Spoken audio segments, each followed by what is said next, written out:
Should be able to edit this afterwards, hopefully. Fingers crossed. Yeah, let's just make sure it's not going out on our YouTube channel, because that would be rather embarrassing. Yeah, nothing like it. My new glasses are ultra reflective, man. Look at the state of that. Yeah, I can see what's on your screen. If you can see yourself. It's crazy.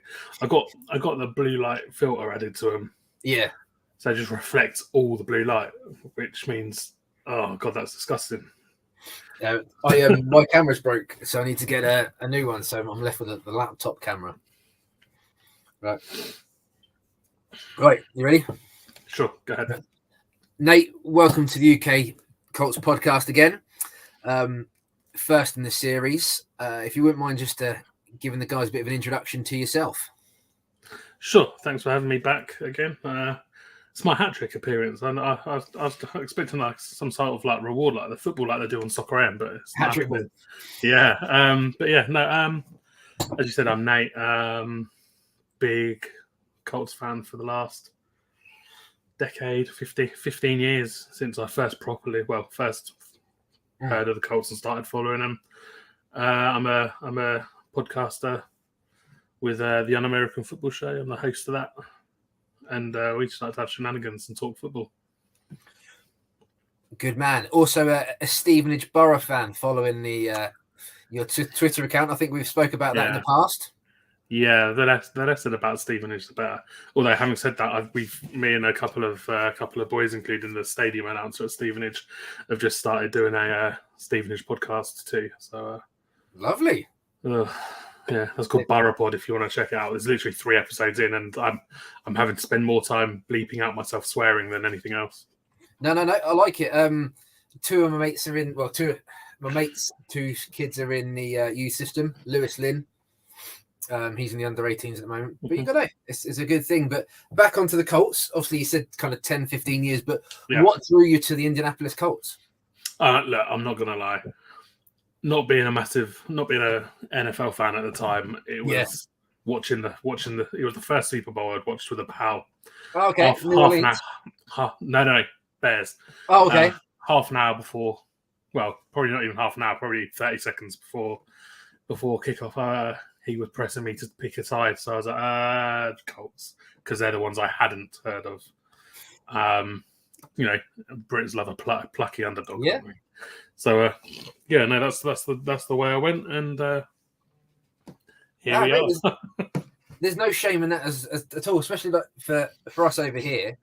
Everyone's got their own story into how they started watching, whether it be a Super Bowl, whether it be just random Sunday nights, or playing Madden. Yeah, we've all got our own stories, but it is quite cool. Obviously, in your early days, when you first started getting into it, obviously you're trying to understand the rules, positions.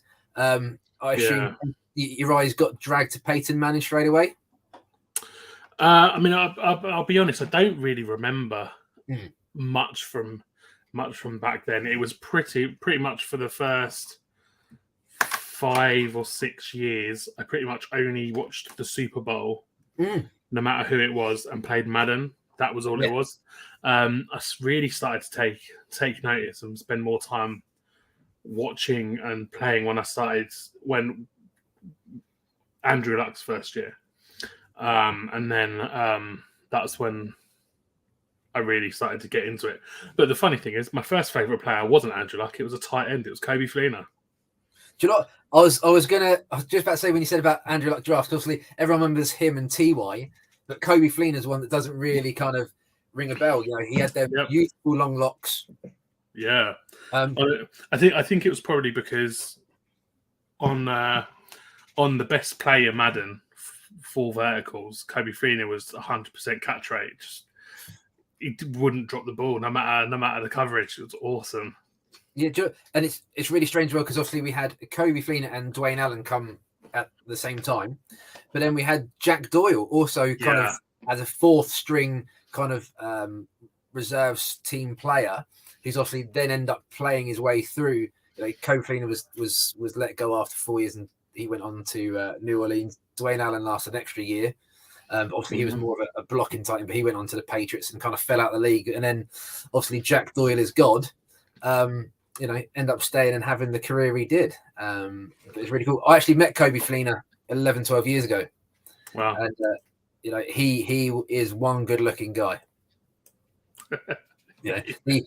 What you'd say, like the California dream coat, the long hair, the big white smile, the blue eyes, and like built like an absolute Adonis. He didn't look very good in that Saints jersey, did he?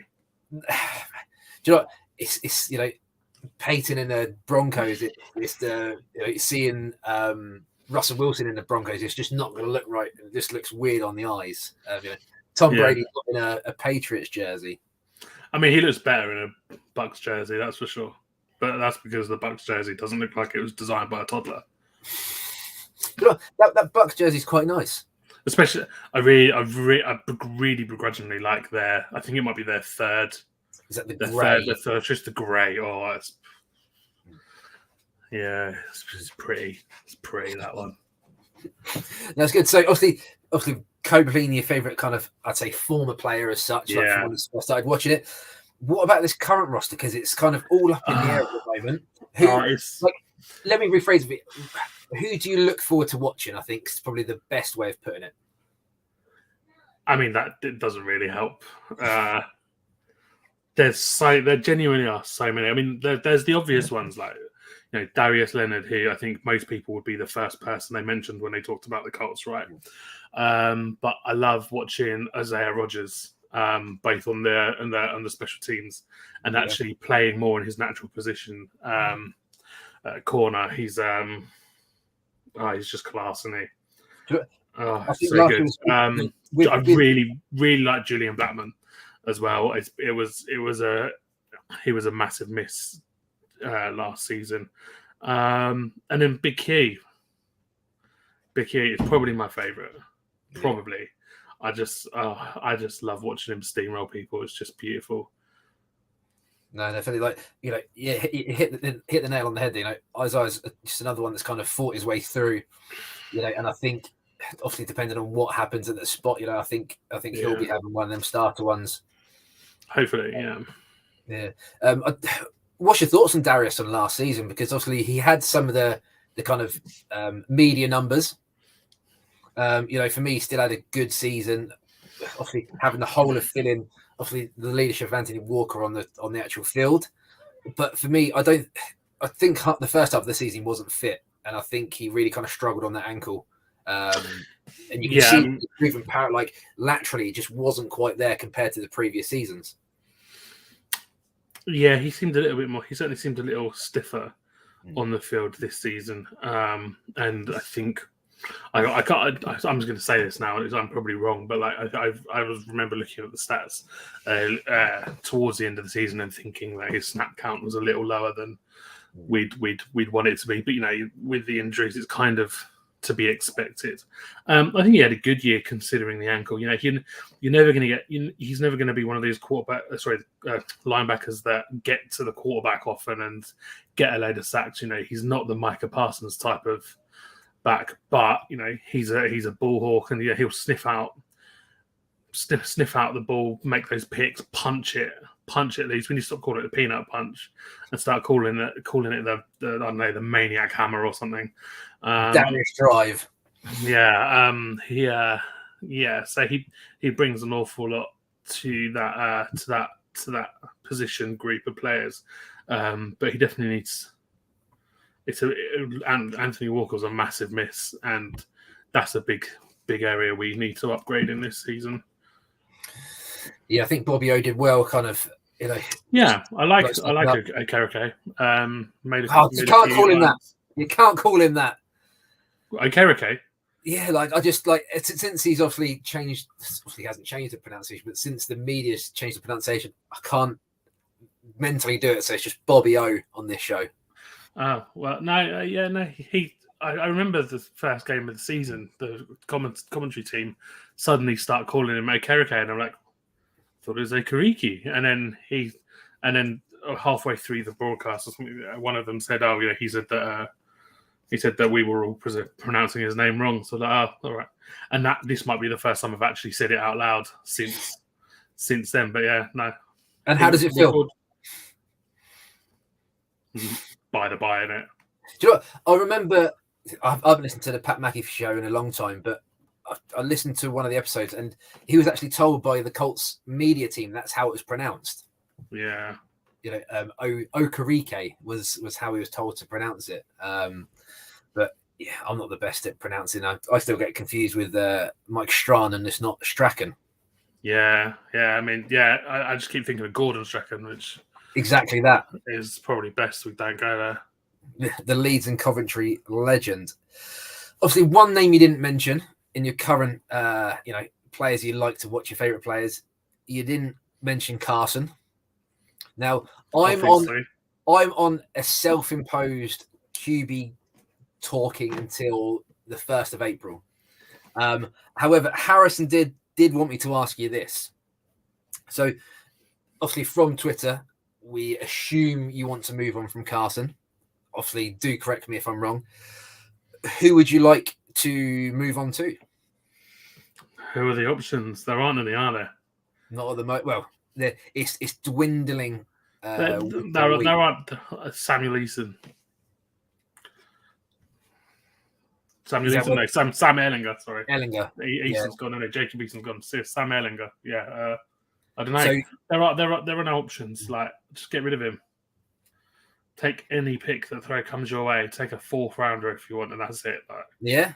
I just think it's because I don't know. The problem is now, like, I think with all the news and all the noise, one minute someone's saying, "Oh, there's no indication that the Colts are going to move on." Next minute, someone's saying every indication that the Colts are going to move on. I think the reality of the situation is probably Ballard. Ballard is probably on the fence. Reich wants to keep hold of him, and Irsay wants to get rid of him. Who pays the checks? But as you say, Pittsburgh's still in the market to cover obviously Big Ben leaving. Genuinely, if I was Pittsburgh, I'd look at Dwayne Haskins and look at Carson Wentz and be like, let's just roll with Haskins for another year and get a better pick next year. I don't think he'll do as good as Carson would, but I don't think he's worth it. I think a year of pain is well worth a better quarterback in the long run. Yeah. Yeah, no, like this isn't a thing for me trying to convince you otherwise. That's not a problem. Obviously, apart from quarterback, where do you see the biggest need this offseason? Oh, God. Wide receiver and edge rusher. Okay. I mean, if anybody says any different, then I don't know what anyone's been watching for the last 10 years, frankly. Wide receiver is a problem. T.Y. is not the man he once was, and Paris Campbell is just too injury prone. Zach Pascal had a really dull year. Who else? Like, obviously, Pitt's number one at the moment, but he's a low-end wide receiver one. Like, he's... I don't know if he's good enough to continue the progression or whether he's found his ceiling. Unfortunately, I'm sort of leaning in towards thinking that he may be around his ceiling. And if we want to really compete at the top, that's not good enough. He's like, don't get me wrong, I love the guy. I don't know whether he's explosive enough and whether he stretches the field enough. Really, I think we need. And I don't have the answer to who can provide this, by the way. But I think we need to do something in free agency with wide receivers. And we need to do it in free agency, both of those position groups, to be fair. Looking at the track record of the Colts and wide receiver free agency, it's been awful. Ryan Grant, Andre Johnson. It's a but how many of them were Ballard? Ryan Grant, I think, is maybe the only one. No, Ryan Grant was. Was he? Yeah, took him from Washington, I think, in his first off season. I might be wrong, but certainly I'm a big Michael Pittman guy. I think, if you put him with someone in the elite echelons of a quarterback, someone like a Luck, he'd be feeding MPJ constantly. Paris Campbell, when he took that number 1 jersey, I laughed. You've got to be able to deliver.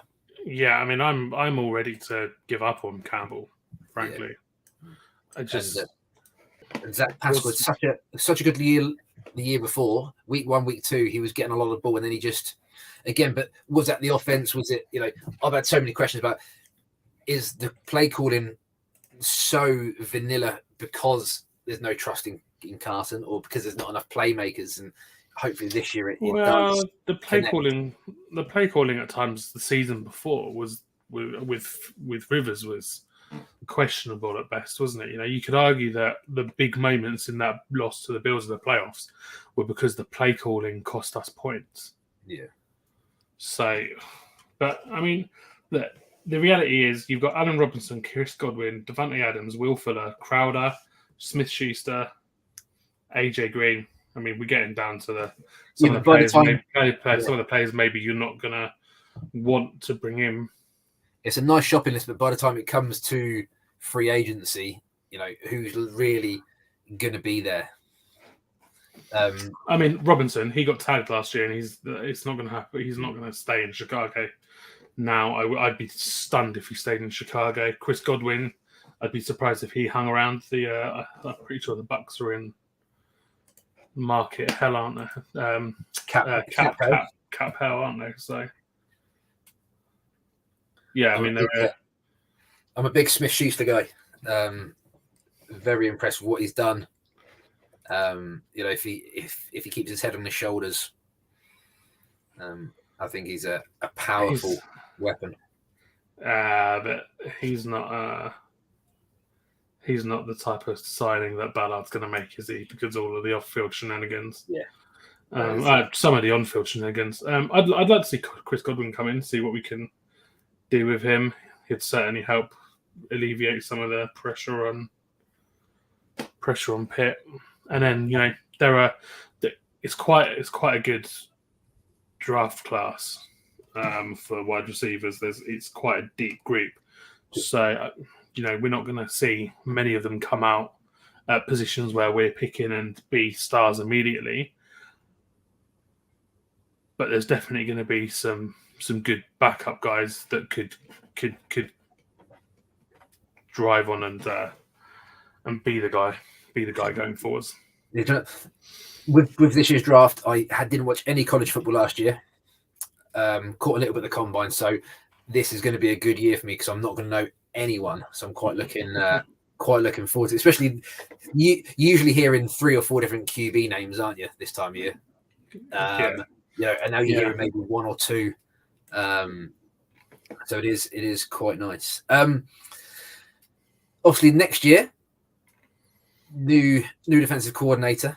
I think I definitely agree with you. Needing to upgrade the edge rusher. I like Pay and Deo, but redshirt years, you can't expect too much from them. And I think they were held back by scheme last year.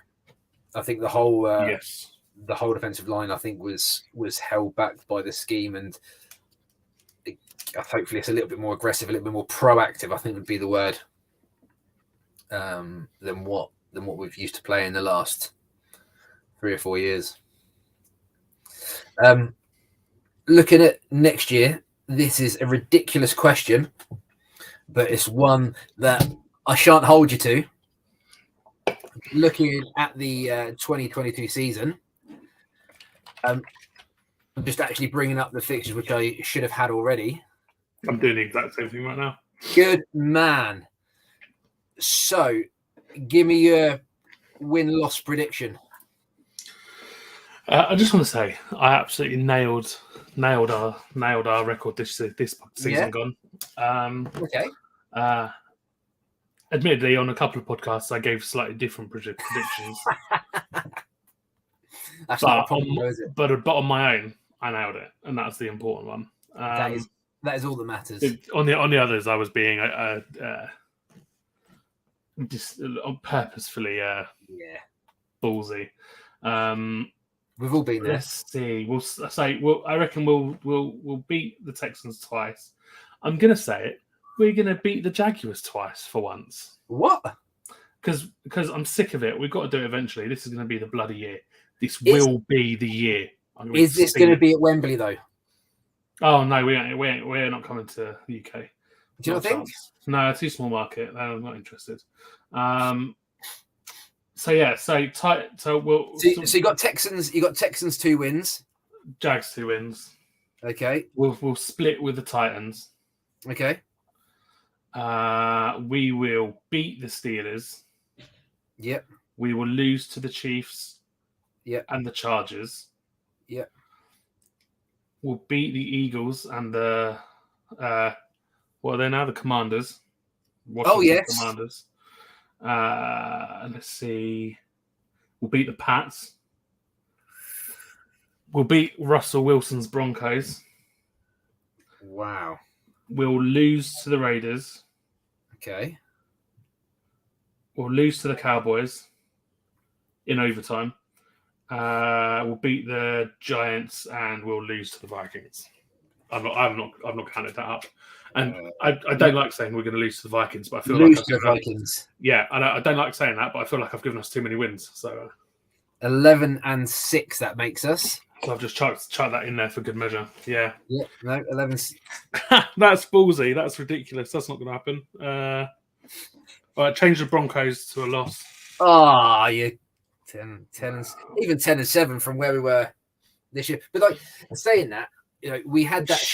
We should have been so much better this season. We had that even end of October, even before Carson's performances went off the cliff. Right, we should have beaten the Titans. We could have beaten the Rams. We could have beaten the Seahawks. It was all one score, wasn't it? We should have beaten the Ravens. Jaguars last game of the season was disgusting. We shouldn't have lost to the Jaguars. I mean, actually, to be fair, that performance we absolutely should have lost. I'm saying like pre-game, all of these other games, we were ahead. Some of them by 2 scores or more. Like I think one of the games we had a 17-point lead at one point, and we lost them all. So it's really pathetic. But you know that. To be fair, none of those losses are really on Wentz. The ones where we should have won after being ahead, you know, he was doing his job, and then in the second half, the defensive scheming was like, okay, well, what we're going to do is we're try and contain everyone.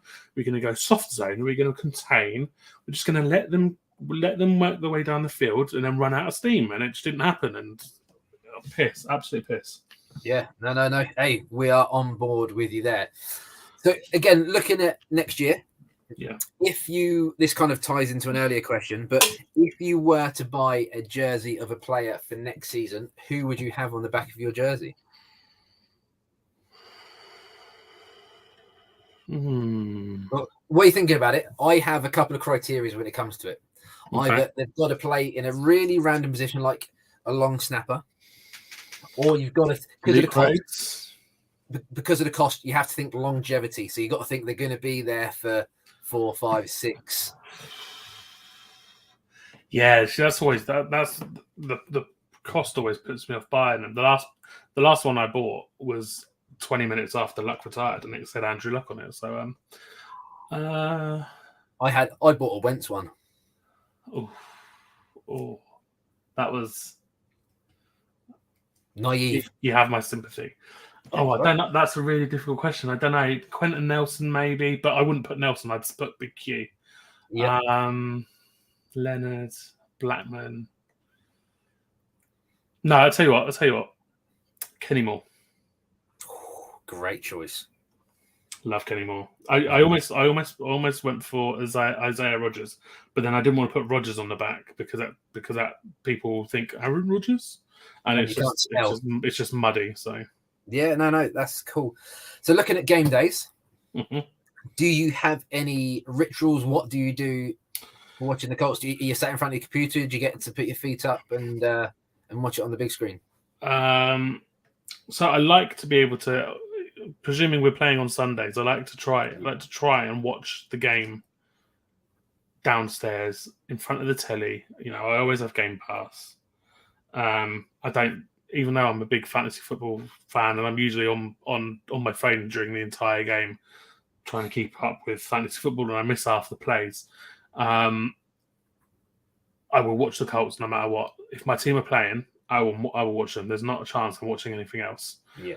And then there's nothing really that I do to sort of prepare for it. I won't wear a jersey. Yeah. I might put my Colts hat on maybe, but I don't go in for all of that pageantry. Yeah, it's not my bag. Yeah, I quite like watching. I've got like an ultra wide monitor in my office, so like I quite like coming up here after that's done for the late window games, and put in red zone on, and then like the best of the games, and then kind of like watching everything go on after that. It's a good setup, yeah. Because obviously the majority of our games are 6 p.m, aren't they? Yeah, just because of the market we're in. So it's very fortunate. So like I usually have like on the telly I'll have the Colts, and then I have like the laptop with red zone on. Yeah, I keep thinking like, oh, maybe I'll set the iPad up with the red zone on, but I just never do it because I don't want to be even more distracted than I already am.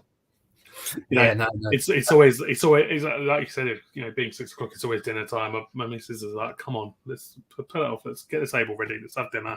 My kids running around going, no, football. Yeah, they will learn. I promise you that, mate. She will learn. She's gonna have maybe I should get her a Maniac jersey.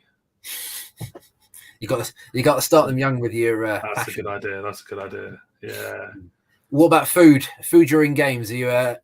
Is it a case you eat dinner beforehand, so you don't really? I'm a biscuit guy. I am a biscuit guy. I will just eat a packet of biscuits through the game easily. My missus absolutely loves the Sunday roast. I'm a bit like, yeah. There's too much hassle with a Sunday roast to get it ready and washing up afterwards. I'm not bothered. Like if we go carvery, perfect. But like I'm not asked about actually making one overly really. So just Sunday dinner and then football. No, definitely. Again, looking forward to next year. Who do you have as going to be winning the whole thing? Obviously, I know it's very early. We're currently in March.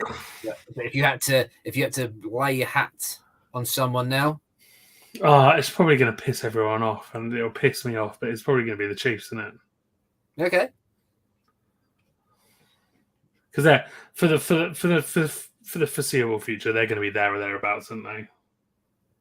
No, definitely. And I think there's just going to be one or two teams kind of flying in every now and again just to kind of ruffle their feathers as such. That kind of brings us to the end.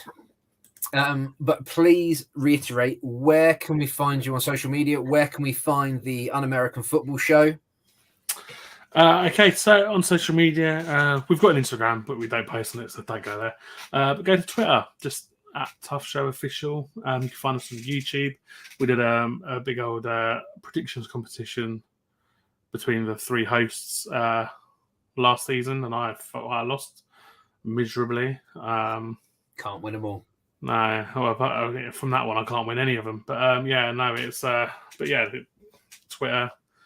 Twitter, YouTube, and then the usual podcast destinations. We're on just about all of them. So, no, good man. What is your Twitter handle, just for those? At Tough Show Official. That's there. What we'll do, we'll put a link below as well, so they can find you as and when. Nate, thank you for being the guinea pig for the first one. You've helped out massively, mate, and I'm sure we'll be having you on in the off season again. Yeah, sure. No problem. Thanks for having me.